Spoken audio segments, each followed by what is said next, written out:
I remember just about the 2003 funeral of Ian Malone in Ballyfermot, a member of the Irish Guards, a regiment of the British Army.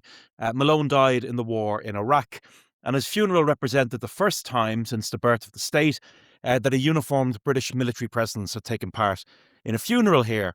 And it was a reminder of the meaning and symbolism of funerals. So, with a piper from the Irish Guards being joined by one from the Irish Defence Forces, there's very little of the usual symbolism of such a funeral. No Union flag, for example. And it all happened with respect for the dead in what has long been one of the most Republican parts of the capital, at the ballot box. Now, funerals and politics have a complex history, and those of you who listened to the edition on Mount Jerome Cemetery some time ago would know about poor Charles Stuart Parnell, the uncrowned King of Ireland, whose loved ones wished for him to be buried in Mount Jerome. That was a cemetery of meaning to Parnell himself, the final resting place of loved ones.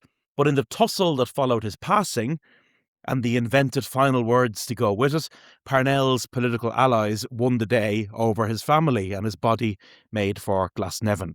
If Parnell is in the wrong place, so too, I would maintain, is Roger Casement. One of the first graves a visitor to Glasnevin encounters is his, and it's a simple grave, as are so many there, below the round tower of Daniel O'Connell. When I put the case of Parnell and Casement to my late friend Shane McAmosh many years ago, the resident historian of Glasnevin Cemetery, he wryly joked that at Hotel Glasnevin, none checked out. There's a memorial headstone in the cemetery to the Manchester martyrs. A massive crowd of tens of thousands of people marched to that one in a funeral procession without a corpse. They went to a felon's grave within the walls of an English prison. But so too did Roger Casement. And to his cousin, Gertrude Bannister, he made clear his feelings at the end. Take my body back with you and let it lie in the old churchyard in Murlock Bay. But when Casement's body was returned to Ireland in the 1960s, it was on the condition that that not happen. I can't help but wonder, in the Ireland of today, an Ireland which has witnessed things like that 2003 funeral in Ballyfermot, if it's not time to honour Casement's final request. And his wish to be buried in Antrim is well known, and whatever about the fears of the 1960s, much has now changed. But nothing about Roger Casement, life or afterlife, is simple. And when the decision to return his body, or what remained of it, to Ireland was made, the British press was awash with opinions on the man as if he died the day before. In the House of Lords, one member proclaimed that whatever one thinks of the latter actions of Casement, the services he rendered in Africa and South America were outstanding for human liberty, and even his later actions were based on patriotism. Much was said and written too on the diaries attributed to Casement, the so-called Black Diaries, detailing homosexual encounters which have cast a long shadow. Casement's finest biographer, Angus Mitchell, remains convinced the diaries were forged, and he's done magnificent work editing the Amazon Journal and the Berlin Journal of Casement too. But most people in the field now accept them to be genuine, and Kevin Grant, summarising in a Guardian article against the backdrop of the 1916 centenary, made the point that the leading participants in the debate are two biographers, Geoffrey Dudgeon, who believes that the diaries are genuine and that Casement was a homosexual, and Angus Mitchell, who thinks that the diaries were forged and that Casement's sexual orientation remains an open question. Even in the 1960s, around the backdrop of the return of Casement's body, you had the publication of a best-selling book, Roger Casement, Secret History of the Forged Diaries. My guest this week, Rory Carroll, is best known as The Guardian's Ireland correspondent, but his career in journalism brought him to many parts of the world, something we briefly touch on in this chat. He's the author of a new thrilling read, A Rebel and a Traitor, a Fugitive, The Manhunt and the Birth of the IRA, and it's been holding its own there in the best-selling charts since its release. It's not the story of the Black Diaries. Instead, it's a fast-moving journey through the last mission of Casement's life, which was the pursuit of military support for the Easter Rising. How a decorated diplomat once knighted by the Empire, and someone who once saw merit in the Empire, could risk his life against the backdrop of the First World War in pursuit of supporting an Irish Republic, is an extraordinary tale. At the core of this episode, though, I suppose what I wanted to focus in on is the return of Casement's body to Ireland in the 1960s, his funeral in Dublin, But on the way, we have to pass through the story of Casement's last months and days because they seem vitally important to me in understanding his afterlife. Thank you as ever for tuning in to this edition of the podcast. Thanks especially to all of you who support it on Patreon. Be sure to check out Culture Date with Dublin 8, by the way. That's just around the corner. I have a gig in the National Stadium with a great lineup. Barry McGovern, the actor, Damien Dempsey, Niamh Nakana, Brian Kerr and more. A truly special event honouring Dan Donnelly and other heroes of the ring. That's for another day. For now, the unquiet ghost of Roger Casement.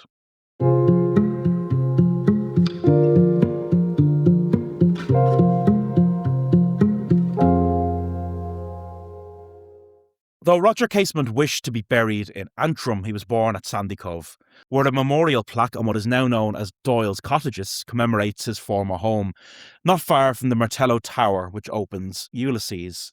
Casement gets his mention in the Big Blue Book he's discussed in the Cyclops episode. If they're any worse than those Belgians in the Congo Free State, they must be bad. Did you read the report by a man? What's this his name is? Casement, says the citizen. He's an Irishman. Not far from the Martello Tower, Casement now appears too in the form of a beautiful bronze rendering by the artist Mark Richards.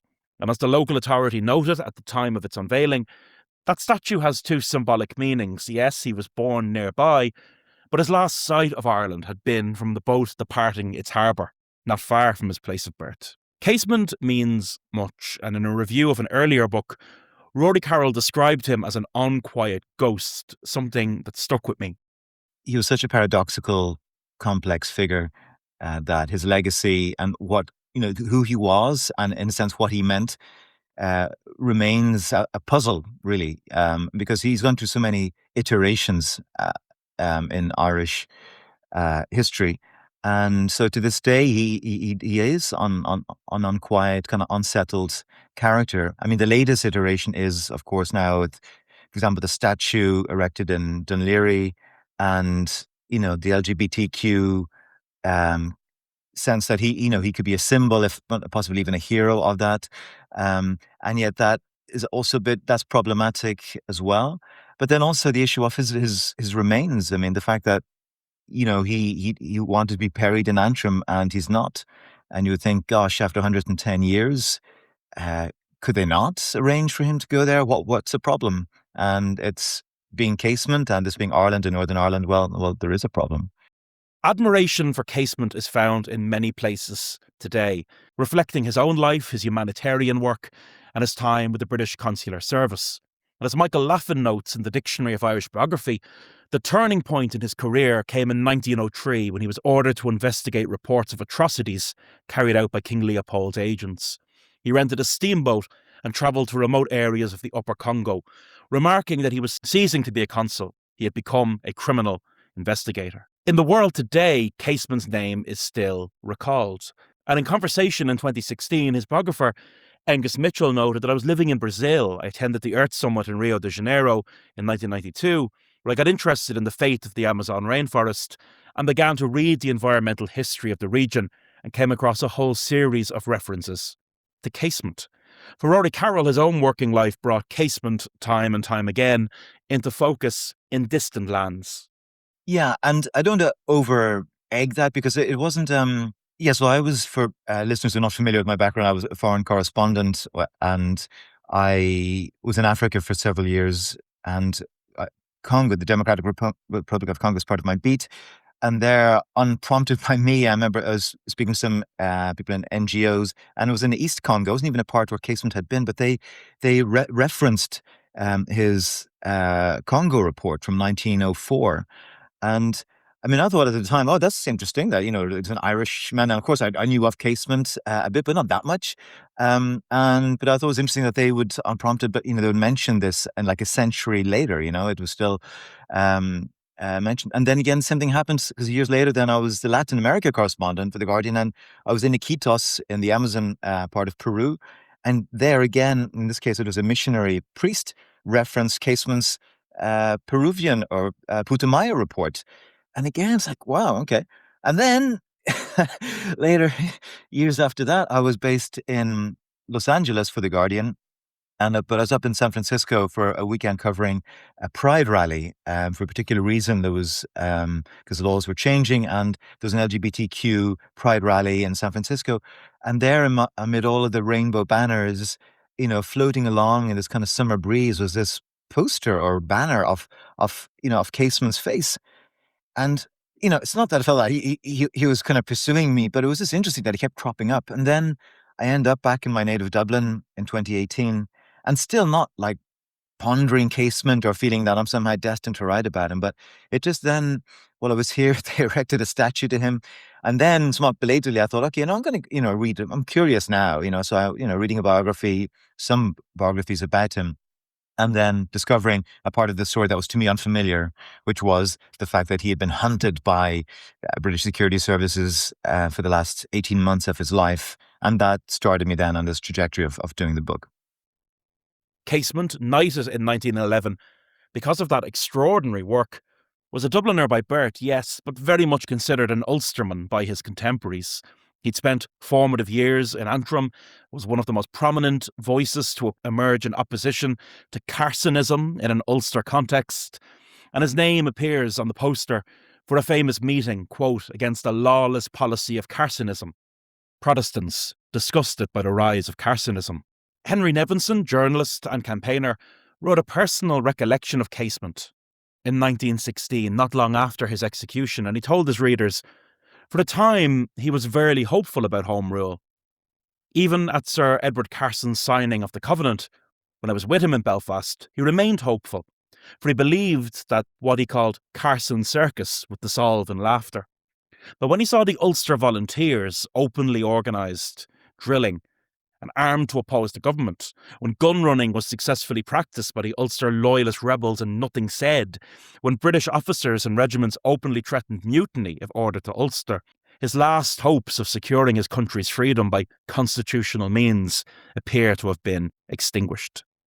In the high-stakes build-up to the Rising, Casement had travelled to Germany seeking to secure German military assistance for an Irish Republic. And like everywhere else, he made a fine impression.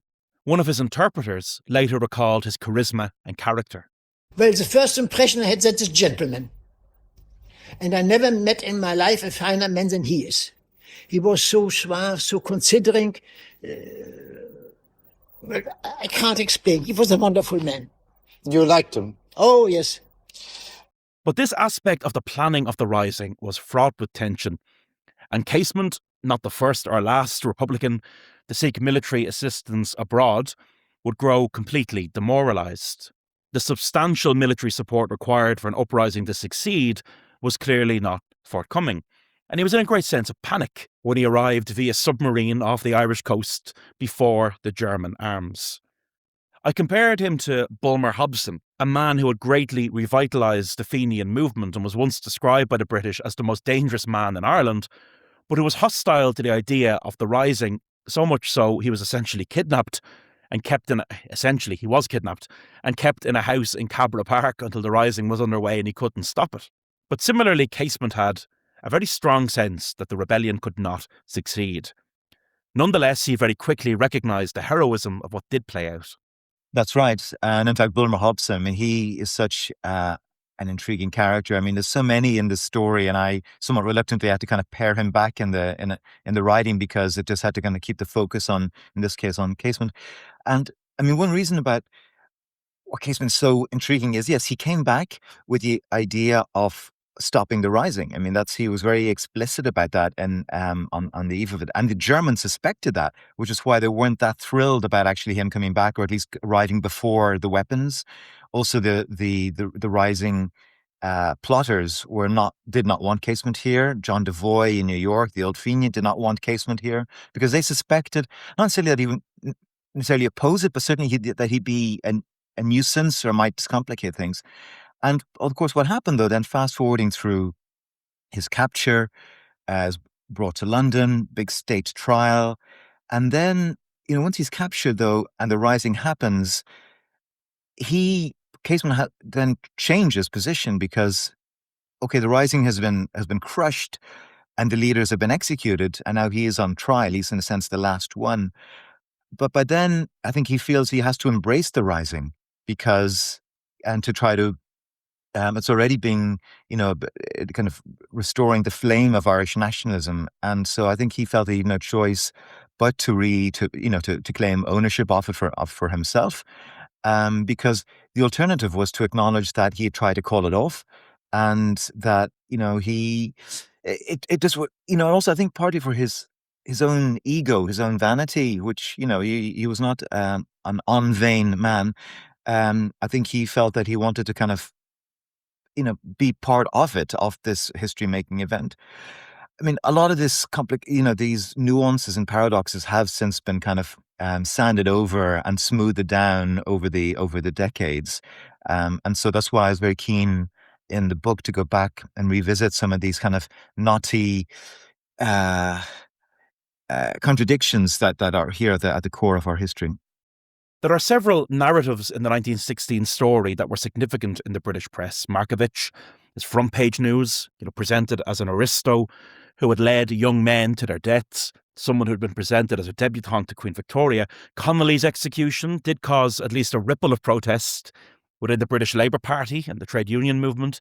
The brutal murder of Francis Sheehy Skeffington, long-time campaigner for the rights of women, did affect many in the suffrage movement in Britain who recalled his tireless work for votes for women.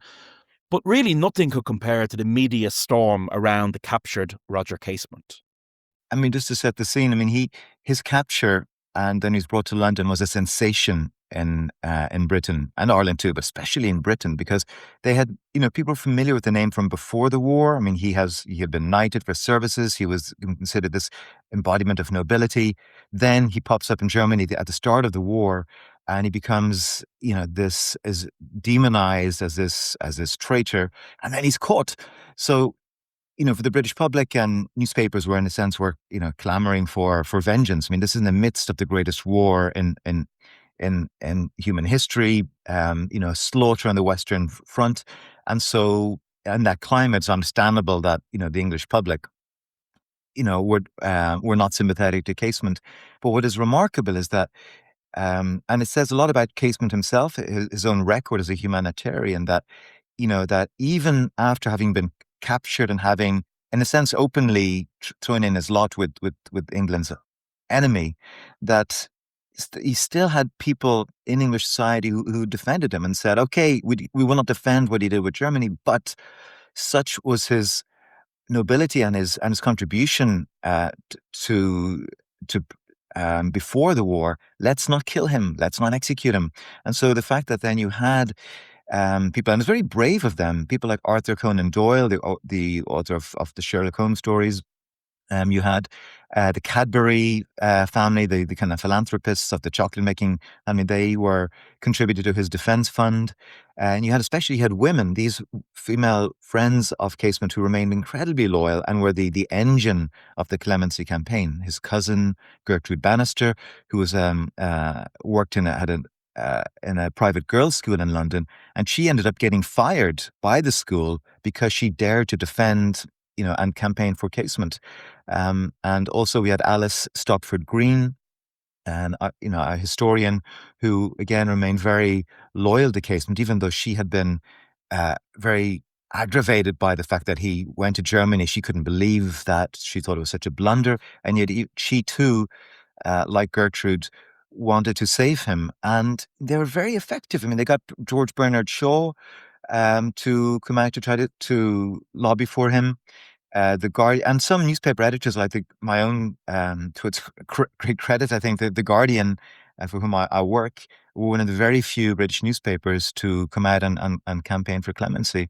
And so, and even more, in addition to that, in parallel to this campaign in England, you had the Irish America lobbying in Washington and New York to get the Woodrow Wilson White House and Congress to come out in support for saving Casement.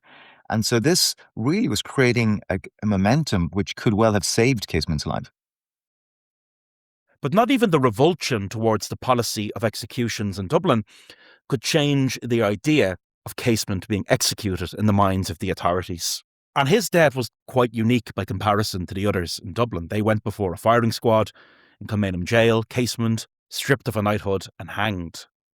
He had his supporters, including George Bernard Shaw, the Dubliner and the winner of the Nobel Prize for Literature, who would even draft a proposed speech from the dock for Casement. Will you understand me when I say that those days of splendid fighting against desperate odds in the streets of Dublin have given back Ireland her self-respect? We were beaten, indeed never had a dog's chance of victory. But you also were beaten in a no less rash and desperate enterprise in Gallipoli. Are you ashamed of it? Did your hearts burn any the less? Well, what you feel about the fight in Gallipoli, Irishmen feel all over the world about the fight in Dublin. But Casement needed no such assistance, and his own speech from the dock was an extraordinary moral defence of everything that had played out in Ireland. Rightly, he positioned the rising against the backdrop of the hypocrisy around the UVF and the kids' gloves approach to taking them on.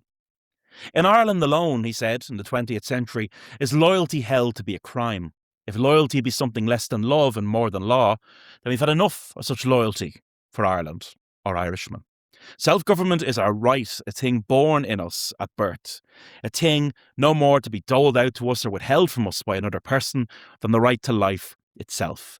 So where did these infamous diaries come into all of this, you may be wondering? Two things happened simultaneous. One, there was the trial, the public event for high treason, during which the diaries were not actually mentioned. There was one somewhat kind of cryptic exchange between the judge and the prosecutor, the Attorney General F.E. Smith, in which they mentioned other diaries. There's a whole theory about that. But ostensibly, he was tried, and his conviction and sentencing and being sentenced to death was not related to the diaries or his homosexuality. But parallel to this, there was this a whispering campaign whereby his nemesis and Reginald Hall, this captain in British head of Admiralty Intelligence, was leaking, with the help of Scotland Yard and the complicity of the British cabinet, leaking the diaries to blacken Casement's name. And so that after the trial, this whispering campaign kind of broke surface. And that's when you had newspapers denouncing Casement's degeneracy and so forth. And that's, in a sense, what then killed the clemency campaign, because he became this toxic figure, not only a traitor, but in inverted commas, like a traitor, but a pervert, a degenerate. And so for me, it's quite clear that homophobia played a key role in the fact that he was executed. Following the hanging of Casement and the post-revolutionary settlement that followed in Ireland with the Anglo-Irish Treaty, his remains became an issue of political contention. And in some ways, Casement's body would recall Robert Emmet's famous epitaph, his insistence that it not be written until the freedom of his country. In the 1950s, Eamon de Valera was present at the unveiling of a plaque in Ulster, noting that, quote, "In the presence of a great hosting of Gaels, this place was chosen to be the grave of the patriot Roger Casement." Now, in that brilliant recent book on Sean Lamass, edited by Ronan McCreevy, Sean Lamass said something very telling. Talking about the 1950s, we had been asking various British governments for a long time about the possibility of the remains of Roger Casement being restored to Ireland. There was even the idea that he could be brought back and buried in the Six Counties. That, I think, was always unrealistic, but the Conservative government kept opposing any move very vigorously, not on the grounds they didn't want to do it, but on the grounds of legal or other practical problems. They said it would require an act of Parliament to give up the dead body of a convicted criminal, that there was no dead body, that had been buried in quicklime and had disappeared. They even said that the place where he was buried was not recorded, and that nobody could be certain that it was Casement's body that would be dug up, if there was any kind of body there when they started digging. They raised a variety of problems of that kind, which all ended up in a refusal to return the remains. But when I went to Wilson, all the problems disappeared. There was no Act of Parliament required. Lamass remembered the Labour government in Wilson came to power in 1964. He was very conscious of the fact that he represented a constituency with 60 or 70% population of Irish origin. He professed his desire to have the most friendly relations with us. And in February 1965, Casement's body would return to Ireland, but crucially, not to Murlough Bay. Instead, his body lay in state at the Church of the Sacred Heart, Arbour Hill, not far from the quicklime graves of the 1916 leaders. Every aspect of the story was front-page news here in Ireland. Days earlier, it took 3 prison officers several hours to exhume the remains of Roger Casement from his single 6-foot grave in Pentonville Prison. They worked in the glare of spotlights rigged up for the occasion, while 3 Irish government officials stood by, the Herald told their readers. The story of his bones, of his remains, that's a whole saga in itself. I mean, his last wish in a very emotional and kind of frankly heartbreaking encounter just before his execution, he begged his cousin, Gertrude Bannister, he said, after they kill me, don't let me lie in this dreadful place, Pentonville Prison. Don't let me lie here. Please, take my remains to Murlock Bay in the glens of Antrim. That was the landscape of his boyhood, and was the closest thing he ever had to a home. And, his Irish nationalism stemmed in many ways from, his growing up in Antrim, and that's where he wanted to be buried. And yet, such was his reputation, and such was the disdain with which the British authorities, had for him, that after he was executed, his naked body was dumped into a pit in Pentonville Prison, along with Dr. Crippen, who was not so far away, among murderers. And Casement was there, and lime was poured on top to try to dissolve the bones, and that was it. And he was to be left there in perpetuity, even when for years and decades the Irish state, lobbying the British government, De Valera's government, was trying to get the remains back, and the British said no, until eventually in 1965 they relented, and they said, okay, we will send the remains back to Ireland, but on condition that he does not go to those bones do not cross the border. He cannot go to Northern Ireland because it would just be too problematic, too polarizing. Unionists consider him to this day a traitor. They don't want him. So which is why then Casement was given this huge state funeral in Dublin, and then buried in Glasnevin Cemetery in the Republican plot, where he lies to this day. And it's quite, it's very simple. When people have been there, you will see that the kind of the tombstone is quite simple, and I think Casement would have approved of that. That it's quite a simple, elegant tomb, not like, for example, Daniel O'Connell's Round Tower, but it's not where he wanted to be, and so to this day, in terms of partition and the possible, is it going to be, will Ireland ever be united with the North or not? Well, Casement's bones up there in Glasnevin are now part of that story. And going back to that point that Sean Lamass made, some of the press did wonder if, on the part of Prime Minister Wilson, it had all done no harm, representing the constituency he did with an enormous Irish dimension. This was still politics. In the House of Commons, there were voices of dissent. Those on the left of the Labour Party referred to Casement as Sir Roger Casement, of course a knighthood that he had been stripped of. And on the right, there were jeers. Will the Prime Minister give similar consideration to any request with respect to the remains of William Joyce, commonly called Lord Haw Haw? It's probably, a shrewd thing. I think Howard Wilson, apparently he did his vote in his own constituency certainly improved, and some people did link that to the fact that the Irish contingent there were grateful for him sending the bones back. But for the Irish, and for the Irish government, I mean, Casement was then folded into the nationalist pantheon. So the fact that he had converted to Catholicism just before his execution kind of smoothed that that journey into the pantheon. So did also the widespread belief that the Black Diaries had been forged by Scotland Yard and British Secret Services, and therefore that he had been doubly martyred. He had been executed, but then also his name had been blackened. And so, with this belief, or I think people affecting to believe that in some cases, it meant that he could then be buried, and apparently it was all quite, neatly resolved, and, he was yet another Catholic martyr in his rightful place. And yet, because he had wanted to be buried in Antrim, and also because, of course, this enduring kind of crackle of doubt over the diaries, and were they really forgeries or not, it meant that those remains in Glasnevin have been restless. Time will tell if Casement's journey is finished, though Murlock Bay, it seems to me, is a noble aspiration. Thanks to Rory Carroll for joining me. You can pick up A Rebel and A Traitor in all good bookshops. Why not pick an independent one?